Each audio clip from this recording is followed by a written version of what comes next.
안녕하세요. 사람으로서 인생을 살아가며 마땅히 할 수 있는 일이 있고 하지 말아야 할 일이 있죠. 그러나 어떤 사람들은 이와 같은 사실을 알고 있음에도 인간으로서의 모습을 포기한 채 본인의 욕구를 채우는 것에만 급급한 것 같아요. 개인적으로 저는 예전부터 본인의 욕구를 충족시키기 위해서 가까운 사람을 상대로 못된 짓을 하는 사람을 최악의 인간이라고 생각해왔죠. 그런데 알고 보니 그런 사람이 바로 제 옆에 있었더라고요. 그래서 저는 오늘 1년 전에 겪은 그 사연을 여러분 앞에서 한번 이야기해 볼까 합니다.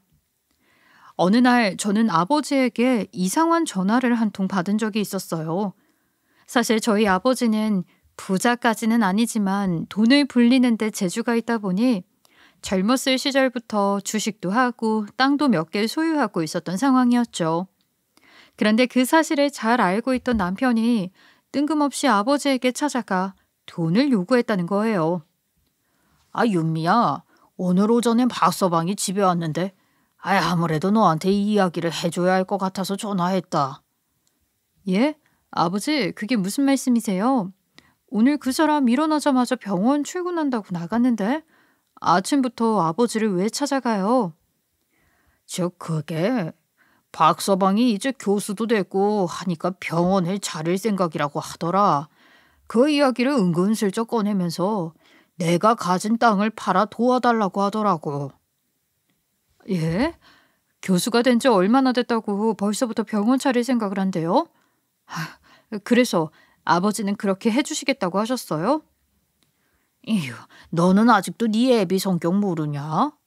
돈 이야기 꺼낼 때 딱 잘라먹고 안 된다면서 거절했지. 그랬더니 남편은 뭐라고 해요? 거기까지 쫓아가서 이런 이야기 꺼냈으면 마음 굳게 먹고 간 거라 순순히 포기하진 않았을 텐데. 박서방도 내 성격 잘 알고 있어서 그런지 거절당하니까 어느 정도는 예상하고 있었다면서 그냥 가더라. 아마 이 애비한테 와서 그냥 한번 찔러본 것 같아. 사실 저희 아버지는 제가 성인이 되자마자 용돈을 딱 끊었을 정도로 본인 인생은 알아서 책임지자라는 생각이 강한 편이에요. 그래서인지 남편도 거절을 당했을 때 더 이상 이야기를 꺼내지는 못한 것 같더라고요. 그런데 아버지가 하시는 말씀이 본인이 괜히 그렇게 느껴진 것인지는 모르겠는데 남편이 굉장히 불안해 보였다고 했죠. 그래서 혹시나 사고를 치지 않을까 하는 생각에 사전에 방지하고자 저에게 알려주려고 전화를 하셨대요. 저는 한마디 상의도 없이 아버지에게 찾아가서 그런 요구를 한 남편이 정말 어이가 없었어요. 그래서 그날 저녁 퇴근하고 들어온 남편을 보며 크게 뭐라고 했죠. 당신 아버지 찾아가서 병원 차릴 거니까 돈 달라고 했다면서 나한테 한마디 상의도 없이 왜 그런 이야기를 꺼내? 제정신이야? 나도 이제 교수 달았는데 한 번쯤은 생각해 볼 수 있지. 뭘 그러냐? 내가 못할 소리를 한 것도 아니고 꼭 그런 식으로 얘기를 해야 돼? 요즘 10년차 교수들도 나와서 병원 차리면 금방 망한다고 하더라. 그만큼 대학병원 발로 차고 나와서 성공한 사람이 많지 않다는 건데 대체 무슨 자신감으로 그런 말을 꺼낸 거야? 난 반대야. 절대 안 돼. 저는 그날 남편에게 정색을 하고 절대 안 된다면서 단호하게 이야기를 했어요. 그랬더니 남편은 동료가 개업을 해서 병원을 나간다고 하길래 부러워서 한번 이야기를 꺼내봤다며 당분간은 본인도 돈이 없어서 개업을 하고 싶어도 못한다고 신경 쓰지 말라는 이야기를 하더라고요. 저는 서운한 듯 표정을 짓는 남편을 보고 내가 너무 몰아붙였나 하는 생각이 들었죠.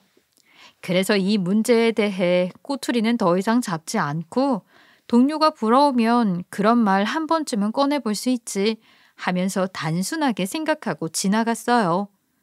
그렇게 남편 개인 병원 오픈 문제는 무사히 지나가게 되었죠. 그리고 어느덧 2달이라는 시간이 흐르게 되었어요.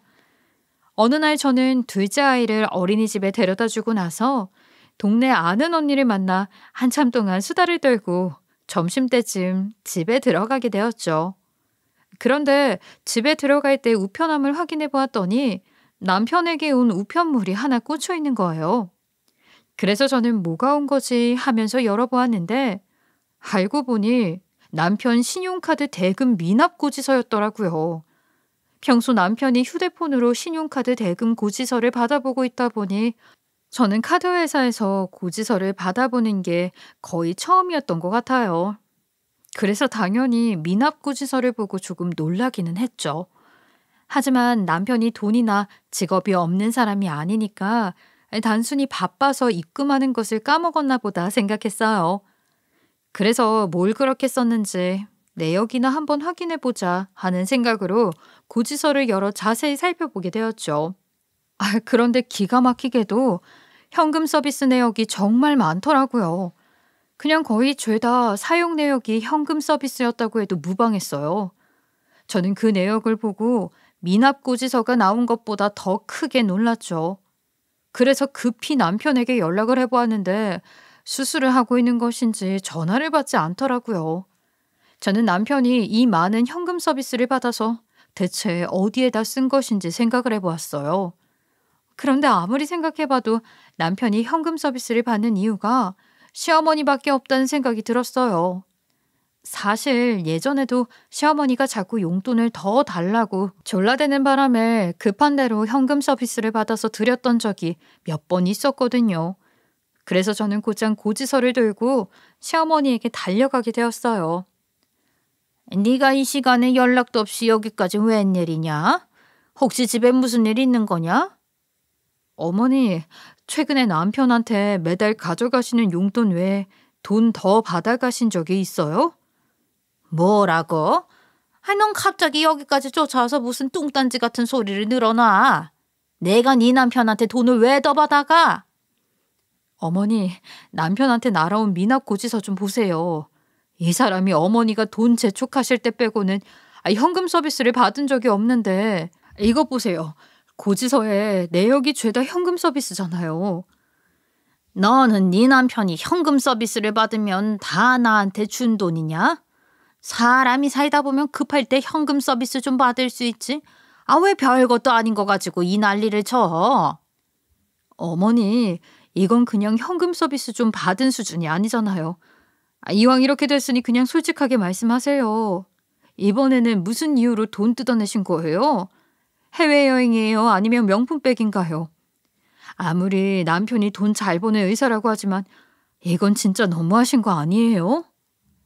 그래, 이왕 이렇게 됐으니 언젠가는 해야 할 말 지금 해야겠다. 내가 방에 가서 뭘 좀 가지고 올 테니까 너 어디 가지 말고 잠깐만 기다려봐라. 시어머니는 솔직하게 이야기하라면서 따져 묻는 제 말에 대꾸도 하지 않고 잠깐 기다려보라고 하더니 방에 들어가 버리셨어요. 저는 그 모습을 보면서 너무 황당했죠. 그래서 벙찐 상태로 시어머니를 기다렸는데 얼마 후 휴대폰을 가지고 나와서는 저에게 사진 한 장을 보여주시는 거예요. 어머니, 지금까지 현금 서비스 이야기를 하다가 갑자기 이게 무슨 상황이에요? 대답은 안 해주시고 왜 모르는 여자 사진을 보여주시는 건데요? 네가 보기에 사진 속 이 여자 어떤 거 같냐? 원래 여자는 여자가 봐야 한다고 하잖냐? 예? 어머니, 뜬금없이 무슨 말씀이세요? 대체 이 여자가 누군데요? 뭐 결혼 못한 친척들한테 소개라도 시킬 사람이에요? 아니, 이 여자 우리 아들한테 잘 어울리지? 엄마 없이 자란 너와는 다르게 이 기티가 잘잘 흐르지 않니? 이 여자 내 마음에 아주 쏙 든다. 네? 갑자기 그게 무슨... 지금 저한테 장난치시는 거예요? 어머니한테 아들이라고는 남편밖에 없잖아요. 대체 뭐 하시는 건데요? 저는 시어머니의 행동에 기가 막히다는 듯이 쳐다봤어요. 아들이라고는 남편 한 명밖에 없는 사람이 마치 선자리라도 주선하듯 저에게 사진을 내미는데 할 말이 없더군요. 누가 봐도 시어머니는 며느리인 저는 마음에 안 드니까 내치고 당장이라도 그 여자를 남편에게 소개할 기세였죠. 그래서 저는 상황 파악이 되자마자 시어머니에게 이게 무슨 몰상식한 짓이냐고 난리를 칠 수밖에 없었어요. 저 어머니, 지금 이게 뭐 하시는 거예요? 설마 저를 내치고 사진 속 이 여자를 며느리 자리에 앉히겠다는 말씀을 하시는 건가요? 아무리 제가 마음에 안 들어도 그렇지. 어떻게 이렇게 몰상식한 짓을 하세요? 일단 진정하고 자리에 앉아봐라. 그리고 네가 뭔가 큰 착각을 하고 있나 본데. 너랑 이혼하고 이 여자랑 재혼하겠다고 한 건 내가 아니라 네 남편이다. 네? 그게 무슨 말씀이세요? 사진 속 여자랑 재혼하겠다고 하는 게 저희 남편이라니요? 말이 되든 소리를 하세요. 저희 둘 사이에 아이들도 있는데 남편이 그 여자랑 재혼을 생각하고 있다는 게 상식적으로 말이 안 되잖아요. 안 믿기겠지만 사실이야. 우리 진호가 능력이 너무 좋다 보니 기특하게도 병원장 외동딸을 꼬셔왔어. 나는 병원장 외동딸이랑 바람난 내 아들이 너무 자랑스럽다. 얘기 들어보니까 사진 속 그 여자 우리 아들이 일하고 있는 병원 경영팀 팀장으로 일한다면서 경영 수업 받고 있나 보더라. 어머니, 적당히 하세요. 사진 속 그 여자가 정말로 병원장 딸이라면 부족한 것 하나도 없을 텐데 뭐가 모자라서 애를 둘이나 두고 있는 남편에게 시집 오겠다고 하겠어요? 너 지금 내 말이 거짓말 같냐? 내 아들 반년 안에 병원장 추천받고 연계된 호주 병원에 그 여자랑 같이 갈 예정이다. 그리고 호주 갔다 한국 들어오면 우리 예비 며느라기가 5년 안에 병원장한테 병원 물려받을 예정이라고 하더라. 그래서 병원장 딸이 탐나니까 남편을 그 여자랑 짝지어주고 저는 내치시겠다, 이 말씀이신 거예요? 어머니가 어른이라면 남편이 그런 못된 짓을 하는데 나가서 말리고 혼을 내셔야죠. 같이 동조하는 게 정상적인 행동인가요? 우리 아들이 이렇게 기특한 짓을 하는데 내가 왜 그래야 하냐?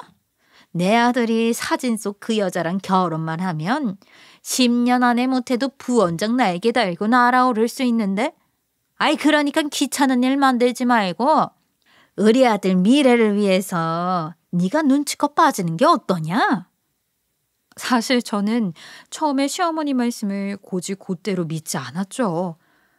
상식적으로 모자랄 것이 하나도 없는 여자가 뭐가 좋다고 남편 같은 사람에게 시집을 오겠어요.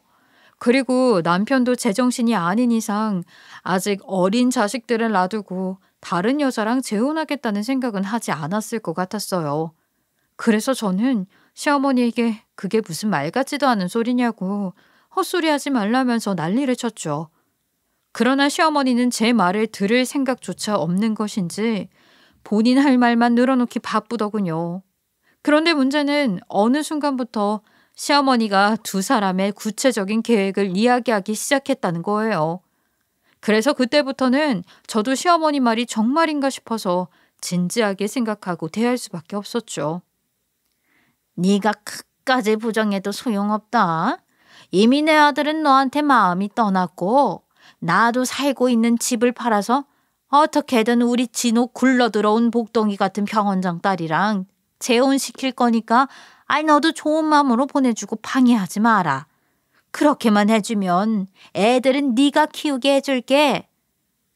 어머니 말씀이 진짜인지 아닌지는 모르겠지만 재혼이 뭐 쉽나요? 제가 끝까지 이혼 도장 안 찍어주면 남편도 병원장 외동딸이라는 여자랑 결혼 못하는 거죠 뭐. 어디 누가 이기는지 한번 해보자고요. 엄마마, 너 유치하게 이럴 거냐? 우리 진호 미래 펼칠 수 있게 네가 마지막 내조한다 생각하고 놔줘라. 어차피 네가 버텨봤자 해결될 문제 아니야 이거. 그냥 네가 받아들이고 이 서류에 지장 찍어라. 여기서 조용히 이혼하겠다고 지장 찍으면 우리 아들이 재산분을 섭섭치 않게 해줄 거다. 제가 왜 그래야 하는데요? 이런 식으로 뒤통수 맞아놓고 억울해서라도 도장 못 찍죠. 앞으로 제 인생에 박진호랑 이혼하는 일은 없을 테니까 꿈도 꾸지 마세요. 저는 이혼하고 돈이나 몇 푼 받아가라는 시어머니가 정말 어이가 없었어요. 그리고 이혼을 빌미로 저와 아이들을 생각해주는 척 양육권을 넘기겠다는 말에 헛웃음만 나오더라고요. 그래서 저는 시어머니가 내민 이혼 합의 서류를 박박 찢어 던져버리고는 죽어도 지장 못 찍어준다 하곤 곧장 시댁을 나와서 집으로 돌아왔어요. 그리고 집으로 돌아가 배신감과 분노에 휩싸여 한참 동안 씩씩거렸던 것 같아요. 사실 저는 남편이 의대에 입학하는 시점부터 만났었죠. 그러다 보니 당연한 듯 남편이 의사가 될 때까지 지극정성으로 뒷바라지를 했어요. 주변 사람들이 세상에 이런 조강지처가 어디 있냐고 할 정도로 누구보다 열심히 내조를 했죠. 모두가 알겠지만 의사는 의대 6년을 포함해서 인턴부터 레지던트 그리고 교수가 될 때까지 아주 오랜 기간이 필요하잖아요. 저는 그 힘들고 긴 세월을 남편 뒷바라지로 젊은 시절 다 떠나보냈는데 교수까지 만들어놨더니 이제 와서 이런 식으로 뒤통수를 치니까 화가 나서 가만히 있을 수가 없었죠. 그래서 저는 오늘 누가 이기나 한번 해보자 싶어 창고에서 큰 가방 하나를 꺼내어 남편 짐을 대충 쑤셔 넣기 시작했어요. 그리고 나서 현관 입구에 그 가방을 던져놓고 남편이 집에 들어오기를 기다렸죠. 어차피 남편도 시어머니를 통해 제가 모든 것을 알게 되었다는 이야기를 전해 들었을 테니 보나마나 또 이혼 합의 서류를 준비해서 가지고 올 것 같았어요. 그래서 저는 전투태세를 갖추고 마음을 다잡은 채 기다리고 있었죠. 그리고 그날 저녁 아이들에게는 좋은 모습을 보여줄 수가 없을 것 같아서 주변 지인에게는 미리 연락해 그 집에 있도록 조치를 취해 놓았어요. 그렇게 몇 시간이 지났을 때 남편은 예상했던 것처럼 집에 이혼 서류를 준비해서 왔더라고요. 그리고는 당당하게 서류를 내밀면서 이혼을 요구하더군요. 당신 오늘 오전에 엄마한테 갔다가 내가 병원장 외동딸이랑 재혼 생각하고 있다는 이야기 들었다면서?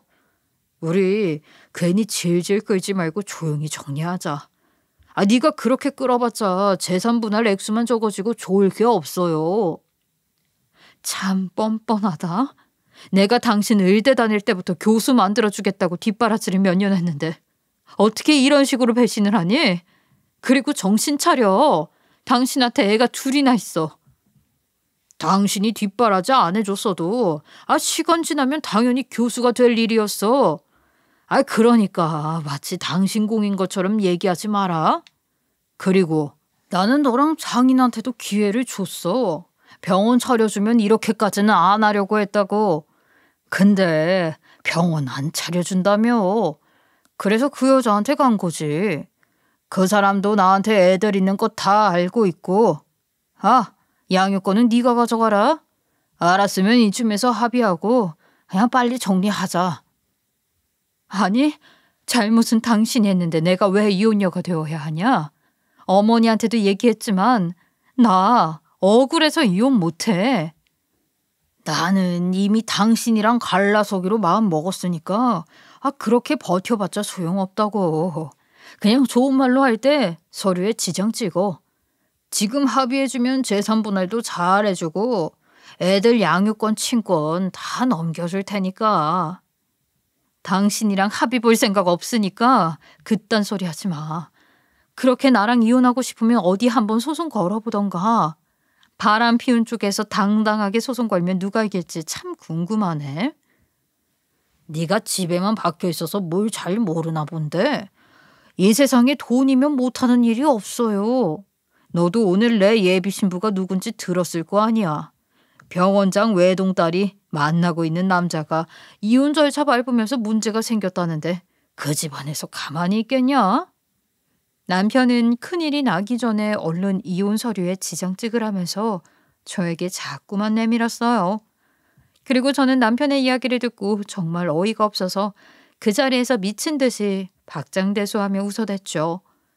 그런 와중에도 남편은 어떻게든 지장을 찍게 하려고 안간힘을 쓰더라고요.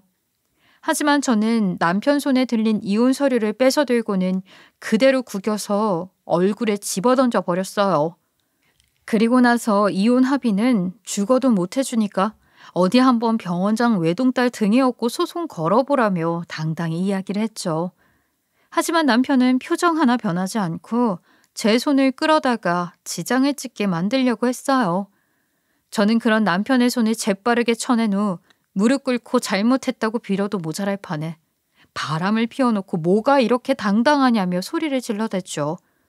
그리고는 화가 잔뜩 나서 남편 머리채를 잡고 현관에 준비되어 있던 가방과 함께 집 밖으로 쫓아내버렸어요. 그리고는 남편이 들어오지 못하게 문을 이중으로 잠궈버렸죠. 당연히 남편은 가방과 함께 쫓겨나자 문을 열고 들어오려고 난리를 쳤어요. 너 이게 뭐 하는 짓이야? 설마 나 쫓아내려고 가방까지 미리 싸준 거냐? 여기 내 명의로 된 집이야. 당장 문 열어. 내가 문을 왜 열어줘야 하는데? 해도 졌는데 얼른 가방 들고 나가서 앞으로 살 곳 찾아봐야지. 병원장 외동딸 집으로 가서 신세 한탄이라도 해봐. 돈도 많은데 이참에 삐까뻔쩍한 집도 구해달라고 해보던지. 남편은 제 말에 화가 났던 것인지 미친 듯이 문고리를 당기기 시작했죠. 그러나 제가 더 이상 반응을 보이지 않고 본인도 문고리를 당겨대느라 힘이 들었던 것인지 그냥 포기하고 가더라고요. 그리고 얼마 지나지 않아 시어머니 이름으로 부재중 전화가 찍혀 있는 것을 보아 남편은 시댁으로 간 듯했어요. 그러거나 말거나 저는 그날 이후 집 비밀번호까지 바꿔버렸고 남편은 하루 이틀 정도 와서 문을 열어보려고 시도를 하더니 소용이 없다는 것을 알았는지 더 이상 찾아오지 않았죠. 그렇게 저는 며칠 동안 앞으로 이 일을 어떻게 해야 할지 고민이 많았어요. 언제까지 남편을 집 밖에 쫓아내놓고 살 수는 없잖아요. 문제 해결을 하든지 아니면 이혼을 하든지 선택을 해야 했죠. 그런데 며칠 동안 이것저것 생각을 해보니까 아무래도 뭔가 이상하게 느껴지는 거예요. 사실 몇 달 전부터 남편이 하는 행동들이 많이 수상했거든요. 뜬금없이 아버지에게 찾아가서 병원을 차리겠다는 핑계로 땅 팔아 돈을 해달라고 요구를 하질 않나. 일이 있던 그날 오전에는 신용카드 미납 고지서가 날아오질 않나. 이제는 하다하다 부잣집 딸을 만나 재혼을 하겠다고 하는 게 뭔가 찝찝했어요. 게다가 시어머니는 본인이 가진 것들을 모두 팔아서 결혼을 시킬 기세잖아요. 그게 더더욱 이상하게 느껴졌죠. 아무리 남자 쪽 집안이라고 하지만 병원장 외동딸이랑 결혼을 시키는 건데 없는 쪽에서 돈을 쓸 일이 뭐가 있겠어요? 일반적으로 경제적인 부분에서 수준 차이가 나면 도 이상 더 많이 가진 쪽에서 대부분의 절차를 부담하는 경우가 많지 않나요? 무엇보다 병원장 외동딸이라면 경제적으로 부족함 없이 자랐을 텐데 시어머니가 돈을 많이 쓸 각오까지 한다는 게 뭔가 수상하고 느낌이 안 좋았어요. 흔히 여자의 직감이 제일 무섭다고 하잖아요. 저도 그동안 있었던 일들을 차근차근 생각해보니까 이상한 직감이 들었죠. 그래서 저는 이게 어떻게 된 일인지 뒤에서 따로 알아보기로 했어요. 물론 이런 일을 겪어본 적이 없었기 때문에 처음에는 그냥 무작정 남편 뒤를 쫓아다녀야 하나? 라는 생각도 했었죠. 그러나 저는 운전면허가 없는 상황이었고 애들도 챙겨줘야 해서 언제까지 남편 병원 앞에 대기만 하고 있을 수는 없겠더라고요. 그래서 이것저것 다른 방법들을 많이 고민을 해보다가 골드미스인 사촌 언니의 남자친구를 떠올리게 되었어요. 사실 남편은 매번 바쁘다면서 제 친정 식구들에게 관심을 두지 않아 잘 모르겠지만 사촌 언니가 6개월 전부터 결혼을 전제로 의사인 남자친구를 만나고 있었거든요. 그리고 저는 워낙 친척분들과 사이가 좋은 편이라 사촌 언니와 사촌 언니의 남자친구를 따로 만나 식사도 함께 했었죠. 그리고 사촌 언니가 곧 날 잡고 결혼을 할 예정이라 예비 형부인 사촌 언니 남자친구와 번호도 교환을 했고 종종 안부를 묻곤 했어요. 사촌 언니의 남자친구는 남편과 과는 다르지만 대학병원에서 근무를 하다가 나와서 지금은 개인 병원을 운영하고 있고 그때 이야기를 들어보니까 의학업계도 은근히 좁아서 과는 다르더라도 한 다리만 건너면 서로 뭐 하는지 다 알 수 있다고 하더라고요. 그래서 저는 고민 끝에 사촌 언니의 남자친구에게 전화를 해 조심스레 사정을 털어놓고 부탁을 하게 되었죠. 저 예비 형부 잘 지내시죠? 다름이 아니라 제가 부탁을 좀 드릴 게 있는데 괜찮으실까요? 조금 난감한 부탁일 수도 있어서요. 아이, 그럼 윤영이가 가장 아끼는 사촌 동생인데 당연히 내가 할 수 있는 건 도와야지. 그런데 혹시 무슨 일 있어? 네, 다른 게 아니라 지난번에 만났을 때 다른 병원에 근무하는 의사들 소문도 한 달이 걸쳐서 다 알아볼 수 있다고 하셨죠? 그랬지. 알아보는 건 어렵지 않은데 혹시 무슨 큰일이라도 있는 거야? 아유, 괜히 걱정이 되네. 사실은 저희 남편에 대한 소문을 좀 알아보고 싶어서요. 최근에 일이 좀 있었거든요. 저 혹시 조용히 알아봐 주실 수 있으실까요? 사촌 언니 남자친구는 저의 이야기를 진중하게 들어주셨어요. 그리고는 제 사정을 알게 된 이후 마치 본인 일처럼 노발대발 화를 내면서 여기저기 알아보고 연락을 주시겠다고 했죠. 저는 이혼을 하더라도 사촌 언니 남자친구를 통해 남편에 대한 소문을 자세히 알아본 후 판단을 하기로 했어요. 그렇게 저는 사촌 언니 남자친구의 연락이 오기를 기다리며 3일이라는 시간을 흘려보냈어요. 그리고 부탁을 한 지 3일째 되던 날, 저는 드디어 기다리고 기다리던 연락을 받을 수 있게 되었어요. 내 전화 많이 기다렸지? 아무래도 중요한 문제인 것 같아서 나도 확실하게 알아보려고 여기저기 연락해 보느라 시간이 좀 걸렸어. 아니에요.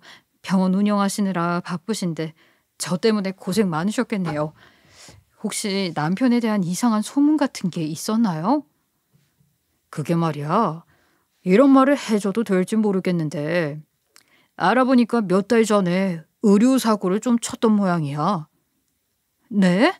저희 남편이 의료사고를 쳤다고요? 혹시 심각한 사고를 친 거예요?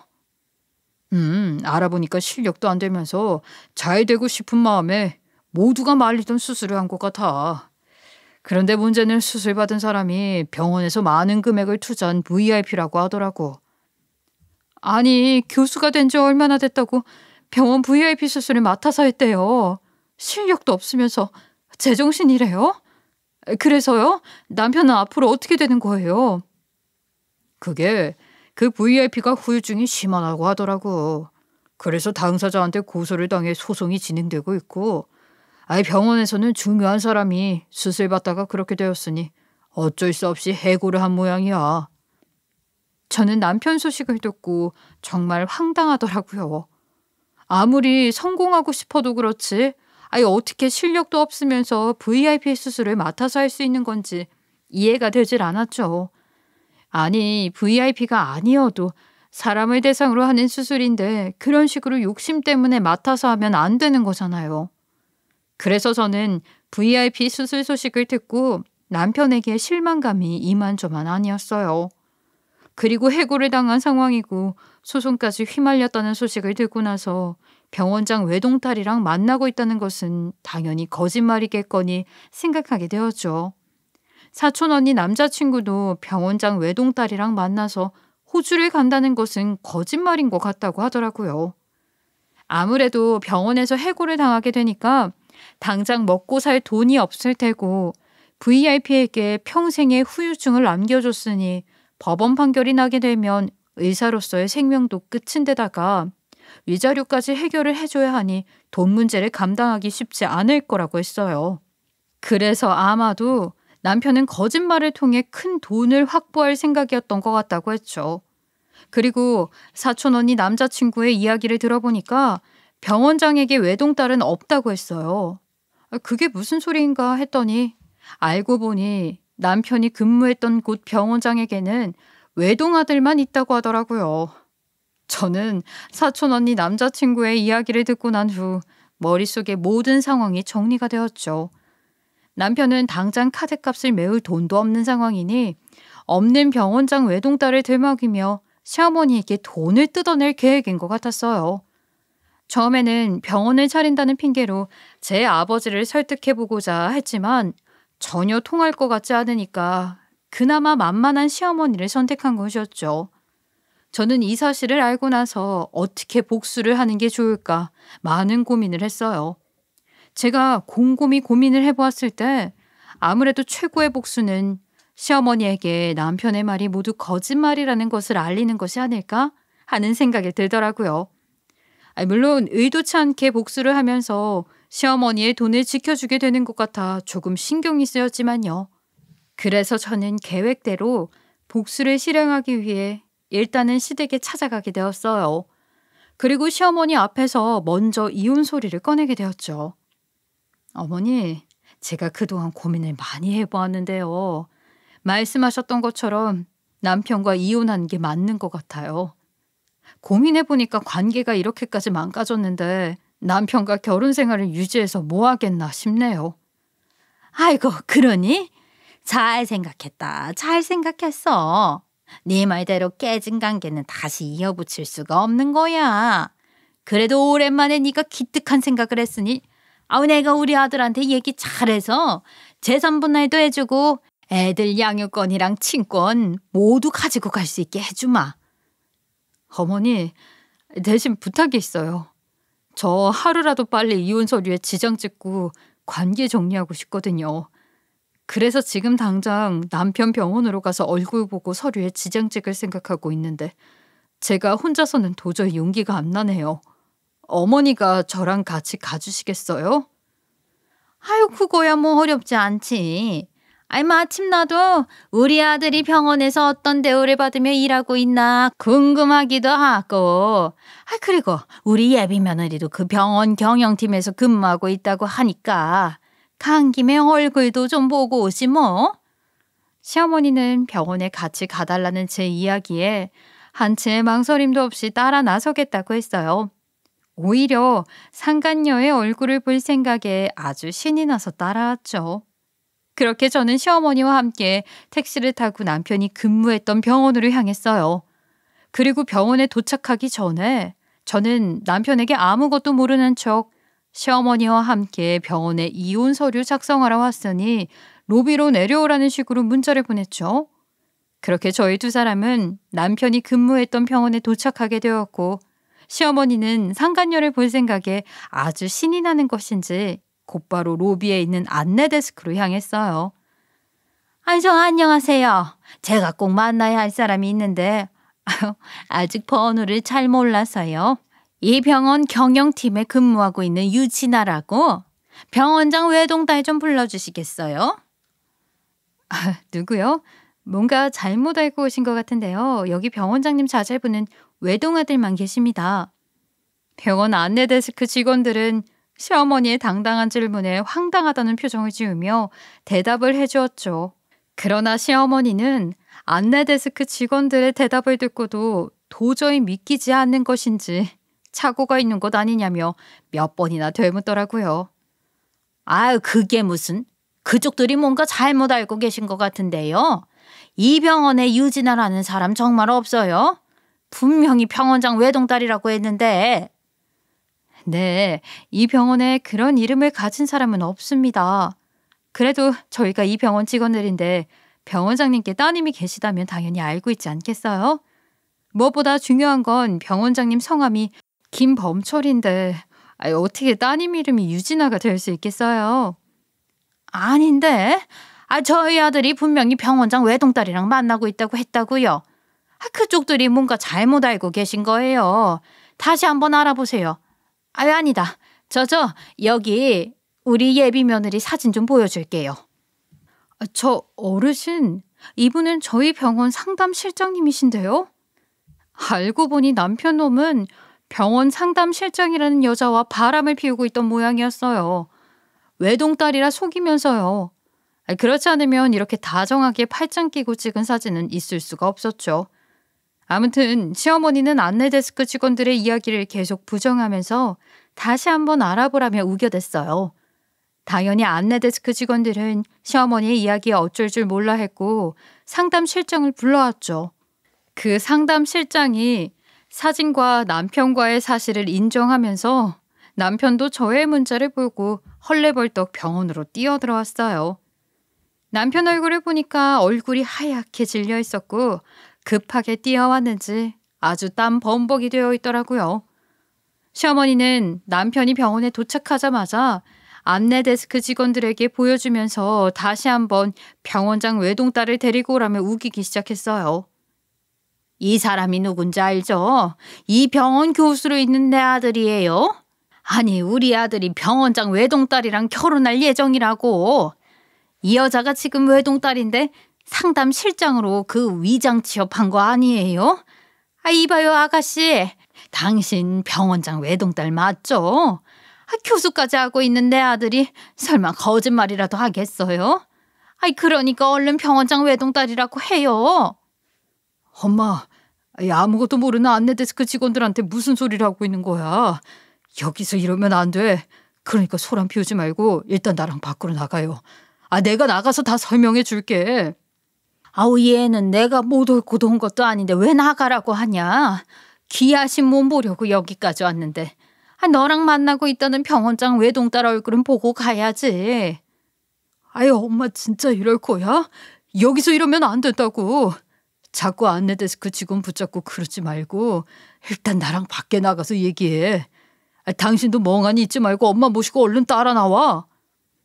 안내데스크 직원들과 그 상담실장은 남편의 얼굴을 알아본 것인지 눈치를 보며 웅성거리기 시작했어요. 그러자 남편도 민망했던 것인지 얼굴이 홍당무가 되어서는 어떻게든 시어머니와 저를 밖으로 끌고 나가려고 했죠. 그럼에도 불구하고 시어머니는 본인이 왜 나가야 하냐고 했지만 결국 남편은 방방 뛰면서 힘까지 쓰며 시어머니를 병원에서 끌어내려고 했죠.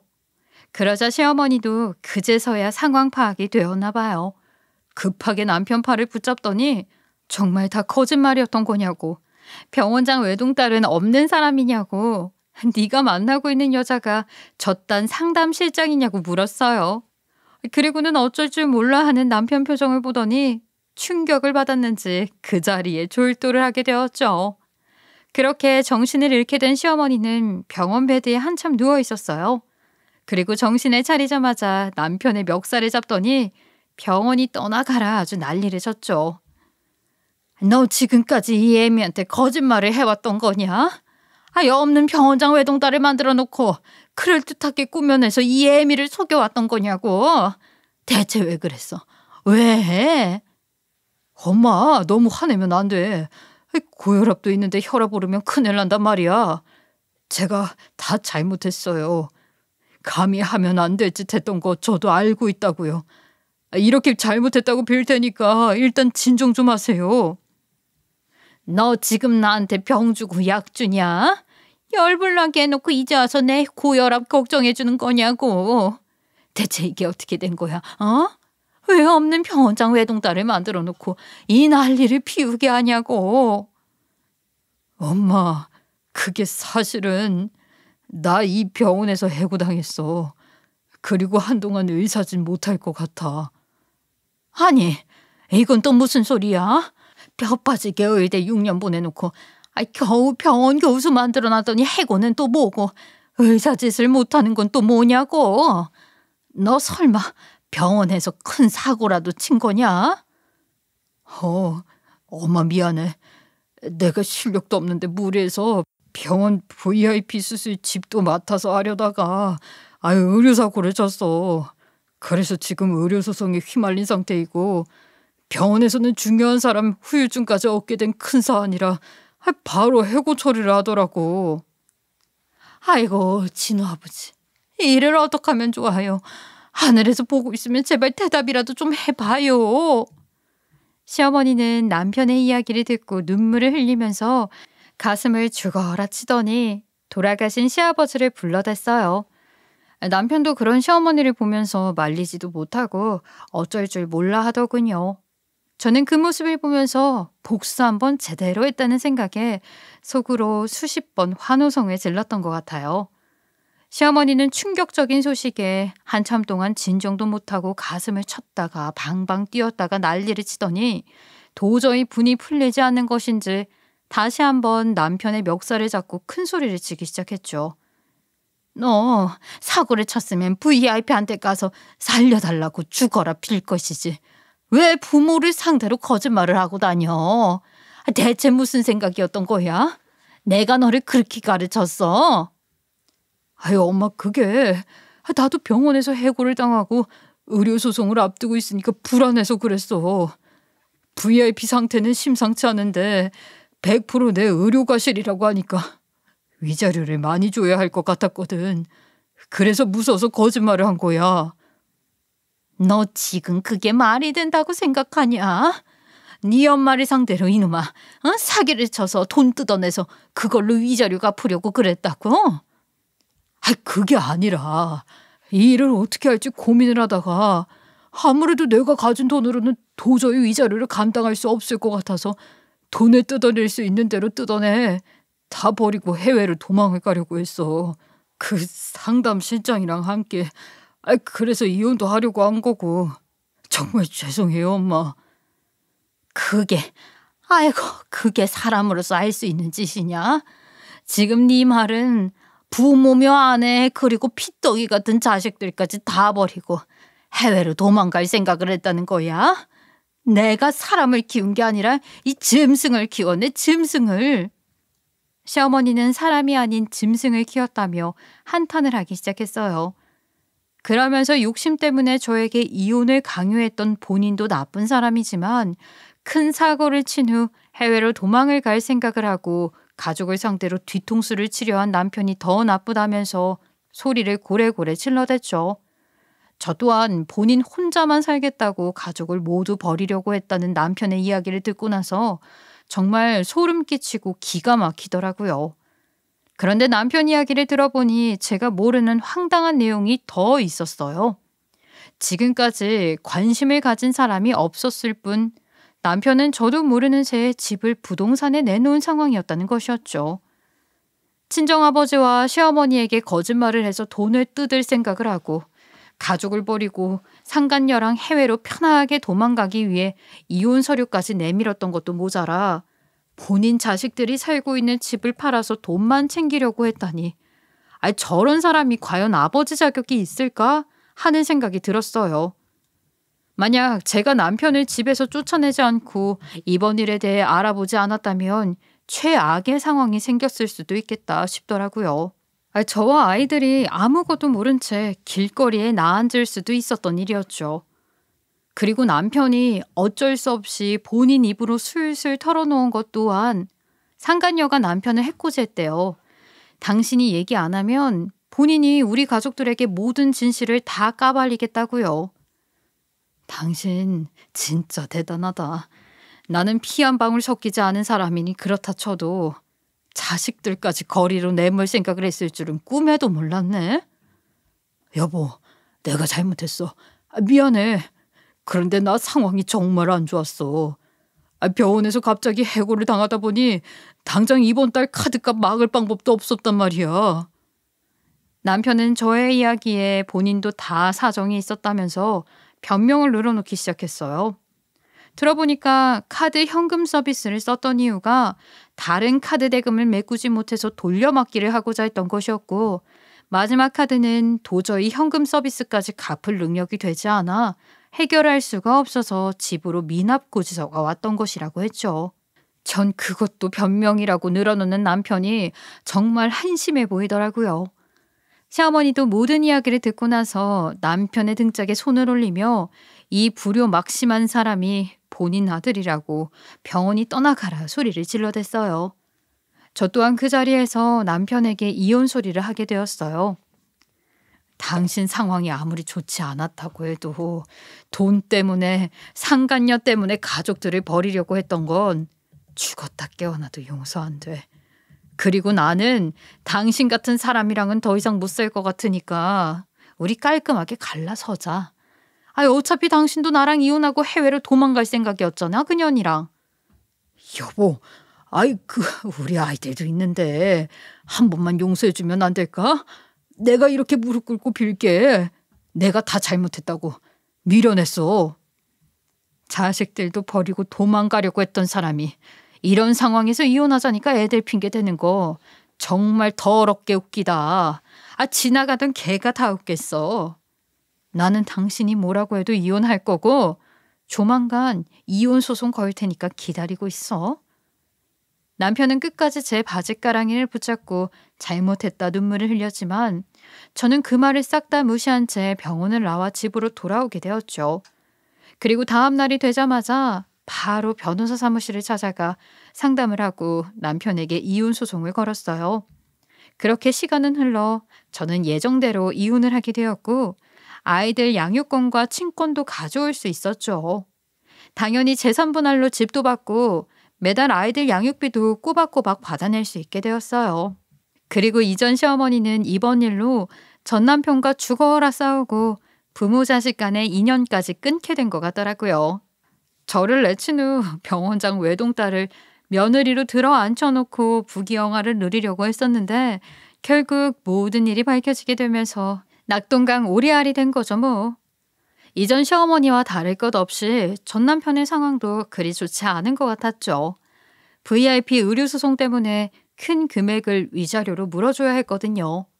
그런데 위자료로 물어줄 돈이 없는 데다가 소문이 빠른 의료업계 때문에 지금은 의사 노릇도 못하고 편의점이랑 택배 아르바이트를 하면서 근근히 먹고 살고 있다네요.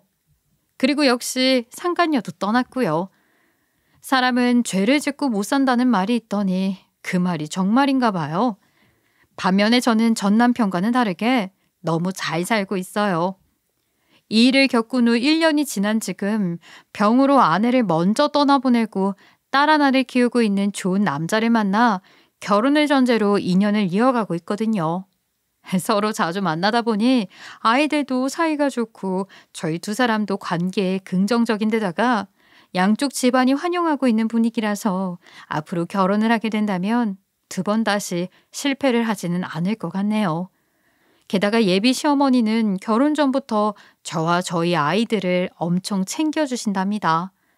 누가 그러던데 안 좋은 이야기는 어딘가에 털어놓고 훌훌 날려버려야 좋은 일만 생긴다고 하더라고요. 그래서 저는 오늘 이렇게 1년 전 겪었던 이야기를 이곳에 털어놓고 앞으로는 더 이상 생각하지 않으려고 해요. 지나간 일은 이렇게 훌훌 털어버려야 앞으로 좋은 일이 다가왔을 때 들어올 자리가 있지 않겠어요? 애청자님들께서도 혹시 안 좋은 일이 있으시다면 저처럼 어딘가에 훌훌 털어버리고 앞으로는 행복한 일만 들어올 수 있도록 자리를 마련해 놓으시면 좋을 것 같습니다. 그럼 제 이야기는 여기까지 하고 마칠게요. 저의 긴 글 들어주셔서 감사합니다.